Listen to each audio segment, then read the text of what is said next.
Welcome to another edition of Guns 101, our video welcome message for new firearms owners.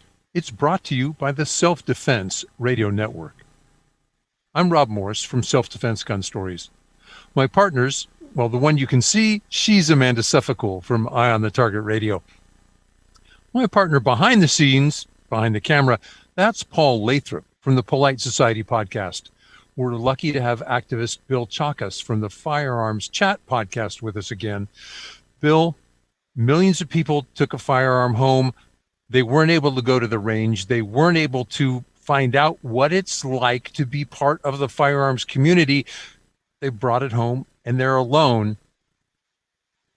What should we tell them about getting involved with their state and other local organizations?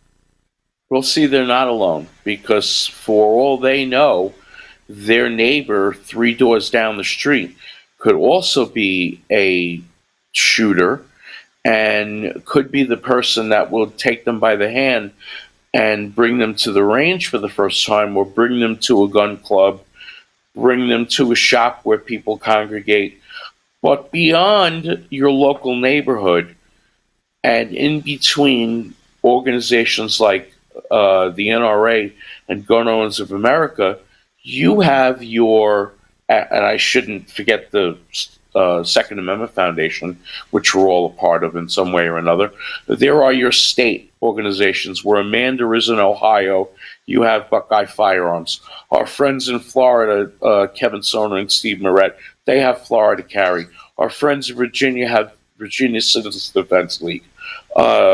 I'm not sure what Paul has in the Dakotas, but we have in Arizona the Arizona Citizens Defense League, which has been in operation for about 16 years now. And 10 years ago, they helped us get constitutional carry, concealed or open, in the state of Arizona. And we have a very big rally that Cheryl Todd and Dan Todd from Gun Freedom Radio on our network are involved with every Washington President's Weekend. It was the 15th this year. We had 3,700 people, whereas last year we only had 500 people show up to hear speakers from all over Arizona and all over the Southwest talk about what it was like to have the inalienable right to self-defense and be able to practice it. Okay, Bill. I got a question for you. So here's a brand new person. There's someplace in the United States. How do they find their state organization? Well, you obviously, for Ohio, let's say, Amanda, you're a first-timer, BuckeyeFirearms.org. No, I get that, but maybe I'm in Oklahoma, or I'm in California, or I'm in Connecticut, or what's my best bet? What am I looking for, or looking at, or how do I find the start of an organization, a state organization? In other words, where is your state organization? All right. Alan Corwin, Gun Laws number 9. Not only does he write gun laws, but he has a phenomenal list of all the firearms organizations in the United States. Okay. And that's how, when I was in New York, how I found AZCDL before I moved here. Well, that makes sense then. So, I mean, as a brand new gun owner, one of the things, around in a circle.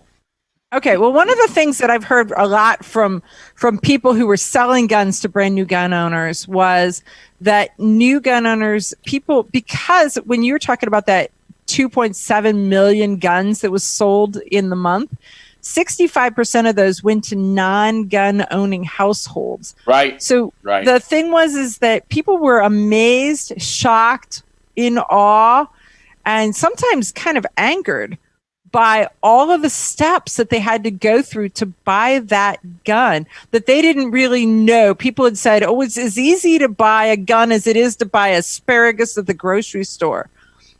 And it's not. I had 3 brand new people just in my neighborhood. Mm-hmm. And, they knew because we have a small network of conservative preparedness people here as well. Mm-hmm. So they were directed to me. As a matter of fact, the recent opening of our swimming pool this weekend, and two couples came over to me and said, "Hey, you're the guy. We want to learn. What do we do?" And I explained to them, you can't just order a firearm. Even in Arizona, you can't just order a firearm online and have it delivered to your house. You still have to receive it at a shop and fill out a 4473, unless you're a dealer, which these are new people. They're not dealers. Correct. So the thing is that what you're saying, though, is for people to get active and to become involved and to become knowledgeable about the organizations within their state, because they don't want their neighbors, the ones who haven't woke up yet, the ones who haven't yet bought a gun, to have to go through even more hoops and more jumping. So why do you want to get involved in your state organization? It's because those are the groups that are trying to stop the restrictions that are getting more and more and more stringent, depending on where you live and what your state looks like. They're going to tell you where you can go shoot, in our case, out in the desert, what ranges are good, what shops are good, when there's going to be a big gun show. Here in Arizona, because of where we are, Arizona, we have them just about every weekend somewhere in the state that you could drive to within 3 or 4 hours. You can get to a gun show. Bill, I'm glad you mentioned that. We have new gun owners who went, wow, it was hard for me to get a gun. Right. Well, there's restrictions on the guns they can get, restrictions on ammunition, on where they can shoot, restrictions on ranges. Wow. Well, you're talking about California. Well, it's across the country. Yeah, it really is. New York, California, Washington, Connecticut, New Jersey, now Massachusetts, where our buddy Charlie Cook lives. We can name them on both hands. It's not just we can name them on 2 fingers. It's both hands. I mean, there's that many. So there's a lot to protect. New York and California come to mind.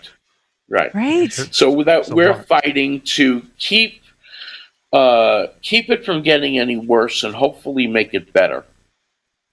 Because I think one of the things about this pandemic and the whole thing that we're living through right now is the fact that it has caused a boatload of families to say, whose job is it to protect me and my family, and what tools am I going to use? And maybe because we have to remind them, not the police, because the police have no duty to protect you anymore, and especially living here rurally, when we have the phrase that we use all the time: when seconds count, the police are minutes away. Well, yeah, I live in a rural neighborhood to the point where my police, so does Paul. even if they intend to get to me, and I hope they do because they like me, okay, they're 13 minutes away. A lot of bad stuff can happen in 13 minutes. A lot. That's good, because me, it's 20. Right. Yeah, it's 13 minutes after I make the... So, but if you're just a regular person, think about this. 13 minutes, what is that? That at work is your snack break. That is, you go to the bathroom, you wash your hands, you get a Twinkie, you go to your car, you go back to your space. All of that is happening while I'm waiting. Right? I'm sorry, I'm older. I need more than 13 minutes. So, but all of that is happening while I'm waiting for the police, right? So whose job is it to protect me? It's mine. And that's why we're doing Guns 101, and that's why we are glad to see these new gun owners. And that is why we're doing everything that we possibly can to support them. So and Bill, I'm honored to be a part of it. Thank you. Well, thank you. Dr. Bill Chachkes, Firearms Chat Podcast. You can find him on the Self-Defense Radio Network at sdrn.us. So look for him there. He's got another video in Guns 101.